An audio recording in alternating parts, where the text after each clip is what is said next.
There's a really nice harvest of almonds here. And the baboons have been coming for the last 4 days, which makes me think that it's ready to harvest. If the baboons think it's good enough, it's good enough for me. So this morning I came out here just to lighten the load on the tree here so that the baboons aren't attracted too close to our homestead. I'm just trying to make it less of a candy store here.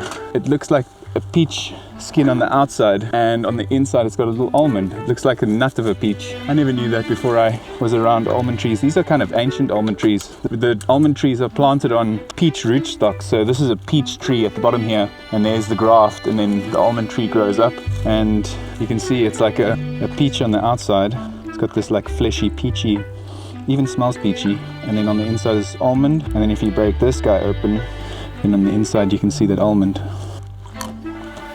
Could do with a stronger, taller ladder, taking off the outside shell, and then with them inside of the inner shell they can be stored, and you can shell them as you need them. Or in California, this is a massive industry, and they move beehives around and all kinds of things to get this massive amount of almonds produced. We're on the same latitude, just on the southern hemisphere as California, on the same coast side of the continent.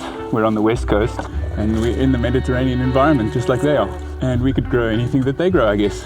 I think I'm gonna have to actually climb in this tree to get the higher ones. Might be some fun. If I fall out of the tree, it might make some good content. Let's hope that I don't. Looks like the ones at the top of the tree are a little bit less ripe than the ones down at the bottom.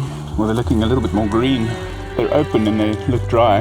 Kind of now just knocking them off the tree, and I'll pick them up off the ground. Prune this tree a little bit while I'm up here. Some dead branches and stuff. But what a privilege. Someone planted this almond tree a long time ago, and I'm just privileged to be able to harvest it. I didn't plant it. I don't know who planted it exactly. And it's probably, I wonder, it's probably like at least 30 years old. And later on I'm going to give my kids the task of taking off these outside shells. I'm planting trees often as much as I can, fruit producing trees, and it makes sense to me that potentially I'm not going to eat the fruit of that tree that I plant. And why not? Why aren't we doing that on Earth? There's no reason why we can't. It's easy. There's so much space for us to live in this way if we just start to open our minds to this kind of fortunate abundance that just happens to make itself available.